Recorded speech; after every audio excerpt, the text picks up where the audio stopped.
Avant que la vidéo ne commence, si vous aimez le contenu et que vous n'êtes pas encore abonné, je vous invite à le faire, c'est gratuit et c'est la meilleure façon de nous soutenir. Le Maroc est un pays incroyable avec une culture riche et développée, des paysages magnifiques, un peuple fort, uni et jaloux à l'extrême de son indépendance comme le disait le criminel de guerre Hubert Lyautey, mais c'est surtout son histoire qui a forgé ses caractéristiques si uniques dans la région.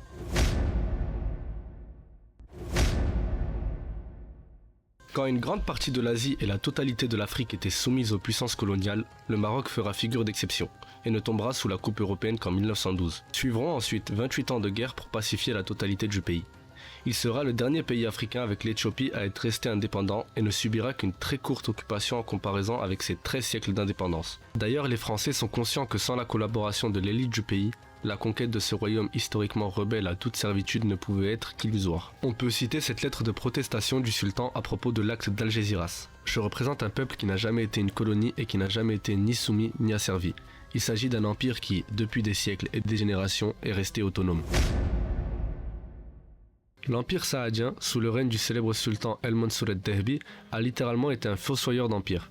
Il précipita la chute de l'empire portugais lors de la bataille des Trois Rois, battra à plusieurs reprises l'armée ottomane qui tente des incursions depuis l'Est, et il est surtout le seul État à avoir réussi à abattre les deux plus grands empires subsahariens de l'histoire, l'empire Songhai et l'empire du Mali. Le Maroc contrôlera ces territoires africains qui s'étendent entre l'actuel Mali, la Guinée, le Sénégal, le Burkina Faso et la Mauritanie jusqu'au XIXe siècle. Si vous ne payez pas le tribut, je vous envoie les janissaires. La seule chose qui faisait que ça marchait, c'était d'être sûr de ne pas s'attaquer à quelqu'un qui puisse battre les janissaires. C'est pour ça que les janissaires, par exemple, ne sont jamais allés au Maroc. Ah. Vieil État-nation armé. Vous voyez ? Parce que quand on fait du racket, si quelqu'un casse le nez du racketteur, tout de suite, ça la fait moins, quoi. Le Maroc est le seul pays nord-africain et musulman à avoir dit non et à avoir fait face militairement à l'Empire ottoman. Pendant 250 ans, les Turcs essaieront de soumettre le Maroc. D'abord par la diplomatie, mais le souverain du Maroc refuse et fait même piétiner la bannière ottomane par ses chevaux devant sa cour. Ensuite par la fourberie. Ils assassinent des sultans marocains en espérant faire changer d'avis le prochain, mais rien n'y fait. Puis par la force. Mais encore une fois, échec et mat. Les armées ottomanes sont taillées en pièces à chaque fois qu'ils passeront la frontière. Le Maroc est le seul pays africain à avoir été responsable de la destruction d'un empire colonial européen. En l'occurrence, l'empire portugais. En effet, en 1578, le roi Sébastien a pour ambition de christianiser le Maroc. Il lance donc une croisade en plein cœur du pays. C'est lors de la bataille des Trois Rois où l'impressionnante armée portugaise renforcée par des Allemands, des Castillans, des Anglais et des soldats du pape affronte l'armée marocaine à Oued el Merrazin. On dénombrera 3000 morts côté marocain, 15 000 morts et 20 000 prisonniers côté portugais. Vaincu, l'empire portugais tombe. L'Espagne profitera de l'occasion pour annexer le Portugal. Le Maroc est le seul pays de la région à avoir eu une succession de plus de 7 dynasties, toutes marocaines, quasiment sans discontinuité, pendant 12 siècles. La dynastie des Idrissides, des Almoravides, des Almohades, des Mérinides, des Ouattassides, des Saadiens et celle des Alaouites qui est toujours présente à l'heure actuelle. Le Maroc a aussi la deuxième dynastie la plus ancienne au monde, après la dynastie impériale japonaise.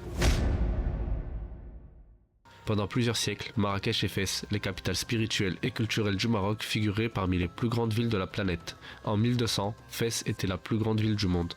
Cette ville, au même titre que Bagdad, était un centre de culture et de sciences, comme en témoigne la plus ancienne université au monde qui se trouve à Fès. Le Maroc est le pays le plus stable de la région et le plus prospère d'Afrique. Malgré l'absence de gaz et de pétrole, le pays se distingue de tous ses voisins par une économie très diversifiée. Agriculture, automobile, aéronautique, câblage, machines, textiles, produits chimiques, métaux, tourisme. Le Maroc, c'est aussi le salaire minimum le plus haut d'Afrique du Nord.